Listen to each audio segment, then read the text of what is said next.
ہر ابتدا سے پہلے ہر انتہا کے بعد، ہر ابتدا سے پہلے ہر انتہا کے بعد، ذات نبی بلند ہے ذات خدا کے بعد۔ اب اس پروگرام کو جاری رکھتے ہوئے میں دعوت دینا چاہتی ہوں زوبیہ ظہور کو کہ وہ یہاں پر آئے اور اپنا موضوع پیش کریں۔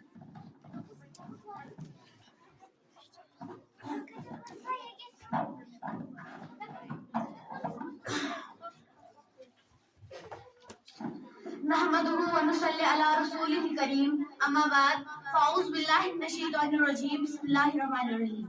مشکل تھے راستے آسان ہو گئے، دشمن یہ دیکھ کر حیران ہو گئے، رکھا میرے نبی نے دنیا میں جب قدم، پتھر بھی کلمہ پڑھ کر مسلمان ہو گئے۔ السلام علیکم ورحمۃ اللہ وبرکاتہ۔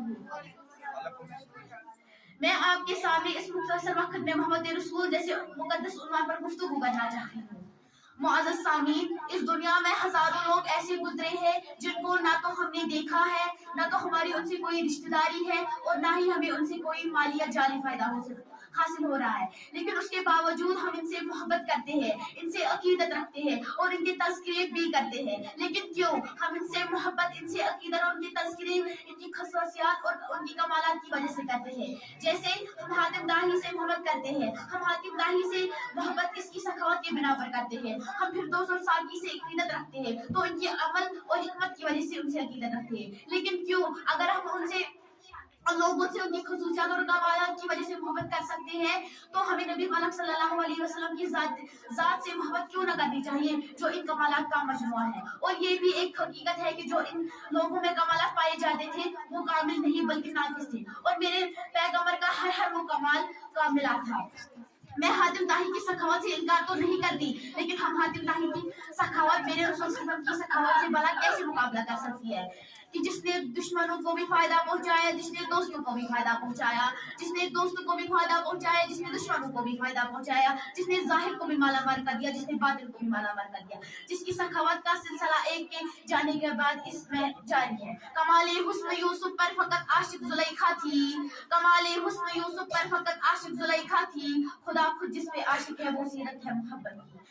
آج دنیا والے کسی کی زیانت پر ناز کرتے ہیں تو کسی کی دیانت پر ناز کرتے ہیں، کسی کے حسن پر ناز کرتے ہیں تو کسی کی سخاوت پر ناز کرتے ہیں، کسی کی دولت پر ناز کرتے ہیں تو کسی کے احسان پر ناز کرتے ہیں۔ تو میں اس نبی سے ناز کیوں نہ کروں جس میں یہ ساری خصوصیات پائی جاتی ہے؟ میرے نبی کے اندر صداقت تھی جسے ابو بکر صدیق صادق بن گئے، میرے نبی کے اندر عدالت تھی جسے عمر فاروق عادل بن گئے، میرے نبی کے اندر حیا اور سخاوت تھی جسے حضرت عثمان غنی بن گئے، میرے نبی کے اندر بہادر تھی جسے علی شیر خدا بن گئے۔ میں اسے آگے بڑھ کر کہنا چاہوں گی کہ میرے نبی کے اندر، میرے پیغمبر کے اندر رب الکائنات نے ہر وہ کمال رکھ دیا جو آدم سے لے کر عیسیٰ تک تمام انبیاء میں فردن فردن پایا جاتا ہے۔ میرے نبی کے اندر روح کی تبلیغ، ابراہیم کا عمل توحید تھا، اسماعیل کا احسان تھا، موسیٰ کا جلال تھا، ہارون کا جمال تھا، یوسف کا حسن تھا، یحییٰ کی پاک دامی تھی۔ رب الکائنات نے میرے نبی میں ہر وہ کمال رکھ دیا تھا۔ میں کہتی ہوں جسے حضرت محمد صلی اللہ علیہ وسلم سے محبت نہیں، اسے پاک دامی سے محبت نہیں، اسے صداقت سے محبت نہیں، اسے شرافت سے محبت نہیں،